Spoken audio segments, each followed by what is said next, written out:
it's COVID or any other crisis. And at the moment, we have lots of lonely leaders at the top there. How will you communicate with this leader how to handle crisis? Leaders going through crisis in such a very complicated, volatile world we are living in. Mental health is playing a huge role. Loneliness, and loneliness not only in the bottom, but also loneliness at the top, CEO loneliness. How will a performance coach lead a talk, or what will you recommend or suggest with a leader in such a crisis? Well, that's a big question. I guess it always depends on the situation and the person and the field and what is going on. I just want to understand, like, you know, how you lead such talks in a challenging environment, challenging time. Well, I think one way to look at this is the following. So I can give an example from Formula One. So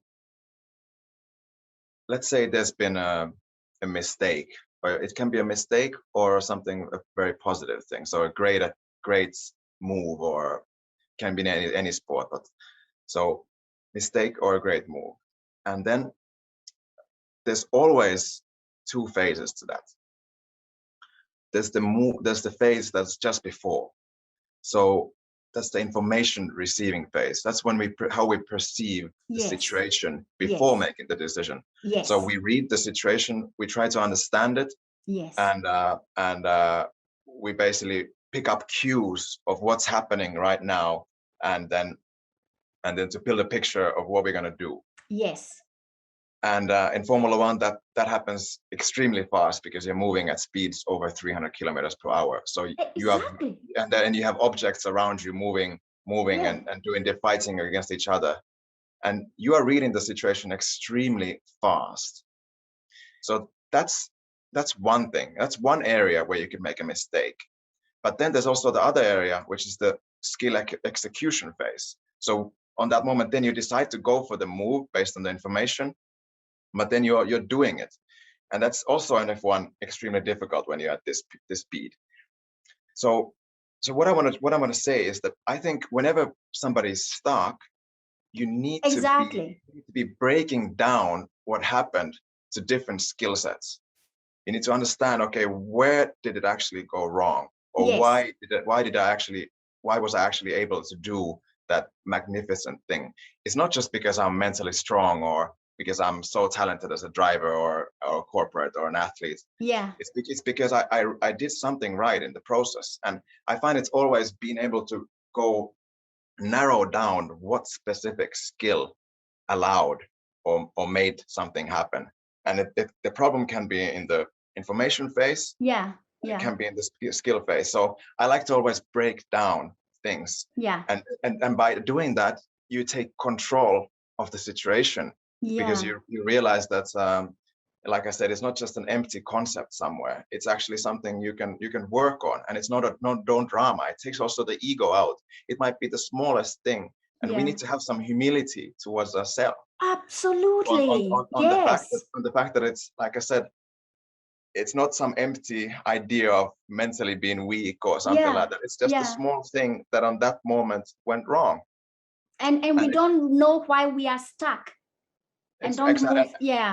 Because often when you're stuck, then you start hearing the things that you start telling yourself the things that I mentioned earlier. So you tell yourself the negative self-talk. Exactly. And also on things that have absolutely no place.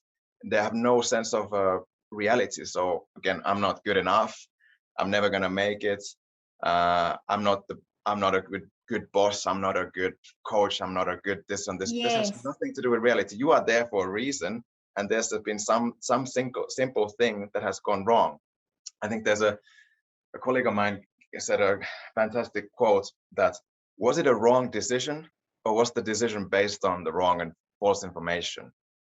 So what I mean by that is that we rarely make wrong decisions on purpose. but we might just have read the situation wrong. Yeah. And for example, in sport, this happens in milliseconds. Yes.